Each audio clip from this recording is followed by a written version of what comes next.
St. Josaphat, Archbishop of Polotsk, 1623, Vitebsk, Belarus.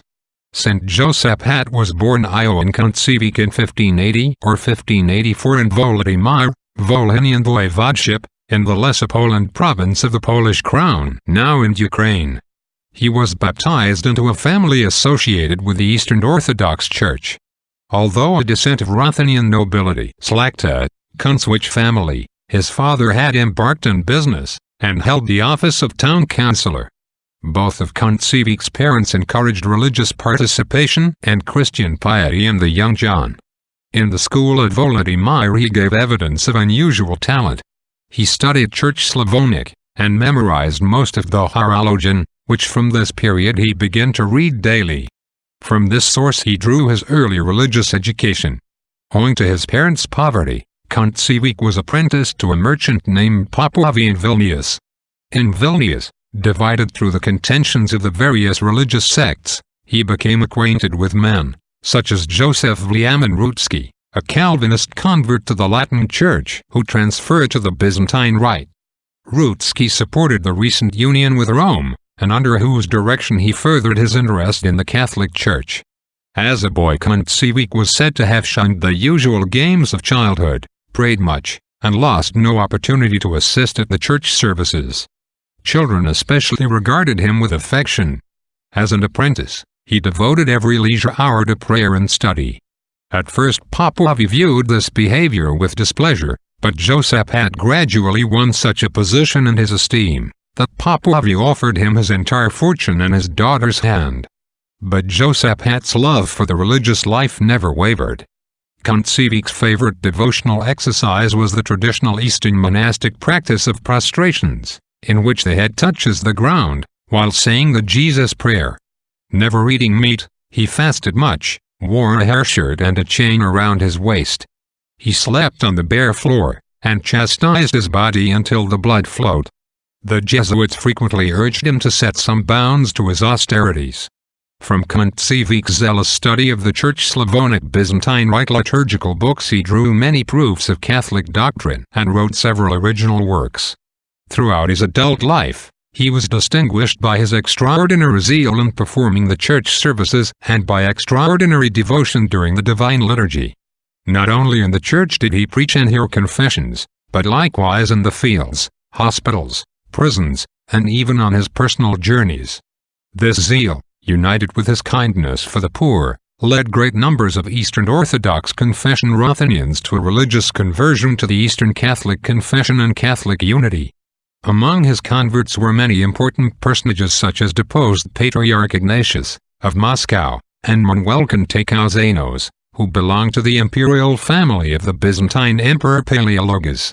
In 1604, in his early 20s, Kontsevik entered the Monastery of the Trinity Church and Monastery of Holy Trinity of the Order of St. Basil the Great in Vilnius, at which time he was given the religious name of Josaphat. Stories of his sanctity rapidly spread and distinguished people began to visit the young monk. After a notable life as a layman, Rutsky also joined the order. When Josaphat was ordained to the diaconate, his regular services and labor for the church had already begun. As a result of his efforts, the number of novices to the order steadily increased, and under Rutsky, who had meanwhile been ordained a priest, a revival of Eastern Catholic monastic life began among the Ruthenians, Belarusians and Ukrainians. In 1609, after private study under Jesuit Valentin Groza-Fabrici, Josaphat was ordained a priest by a Catholic bishop. He subsequently became the hegumen prior of several monasteries. On November 12, 1617, he was consecrated as the bishop of the eparchy of Vitebsk, possibly a titular see created for him, and coadjutor for the Archeparchy of Polotsk. He succeeded as Archeparch in March 1618. During his episcopacy, the St. Sophia Cathedral in Polotsk was rebuilt in 1618 to 1620. Kontsevik faced a daunting task of bringing the local populace to accept union with Rome. He faced stiff opposition from the monks, who feared liturgical Latinization of the Byzantine Rite. As Archeparch, he restored the churches. He issued a catechism to the clergy, with instructions that it should be memorized. Composed rules for priestly life, and entrusted deacons the task of superintending their observance. Assembled synods in various towns in the diocese, and firmly opposed the Grand Chancellor of the Grand Duchy of Lithuania, Josaphat, who wished to make too many concessions to the Eastern Orthodox. Throughout all his strivings and all his occupations, he continued his religious devotion as a monk, and never abated his desire for mortification of the flesh. Through all this he was successful in winning over a large portion of the people. Discontent increased among the inhabitants of the eastern voivodeships. In 1618, dissentients at Mohilev, Vitebsk voivodeship, who apparently assented to the Union of Brest, openly resisted its implementation and replaced uniate clergy with dissentient clergy. They substituted the names of Pope Paul V and Sigismund III in the liturgy with those of Timothy II, Patriarch of Constantinople, and Osman II, Sultan of the Ottoman Empire. The resistance at Mohilev led to increased government intervention against dissentients, and a 1619 judicial decree condemned the leaders of the insurrection to death and devolved all the previously Eastern Orthodox church buildings at Mohilev to the Eastern Catholic Archbishop of Polotsk.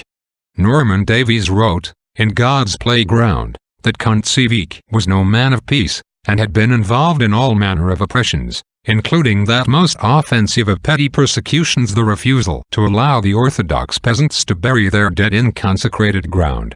In other words, he prohibited burial of dissentients in uniate cemeteries. The dissentients did not collapse. In 1620, they assembled in synod at Kiev, protected by Petro Konashevich Shahadachny, hetman of Zaporizhian Cossacks, and elected new Eastern Orthodox bishops, including Meletius Smotritsky as Archbishop-elect of Polotsk, all of whom were consecrated in great secrecy at Kiev by Theophanes III, Greek Orthodox Patriarch of Jerusalem, Neophyte, Metropolitan of Sofia, and of Ramios, Bishop of Slegoy. Thus a rival dissentient hierarchy was established. Sigismund III accused Theophanes III of being a covert agent working on behalf of the Ottoman Empire and ordered his arrest and arrested those consecrated by him.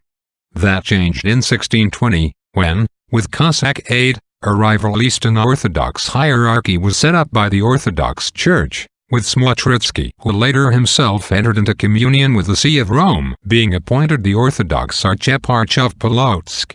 Smotritsky publicly claimed that Kontsevich was preparing a total Latinization of the Church and its rituals. After 1620, according to Oris Subtelny, in Ukraine, sectarian violence over ownership of church property increased and hundreds of clerics on both sides died in confrontations that often took the form of pitched battles. The government imposed a settlement on the unsettling and destructive conflict in 1632 by legalizing the dissentient hierarchy and redistributing church property between uniates and dissentients. John Slupas wrote, in the Princeton Theological Review, that the Lithuanian Protestants were also the secret instigators in the murder of Kontsevich, and Smotritsky, the chief agent in the murder, was in constant communication with them.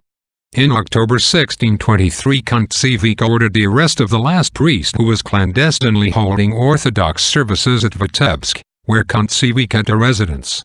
Enraged at this, some Orthodox townspeople lynched Kontsevich on the 12th of November.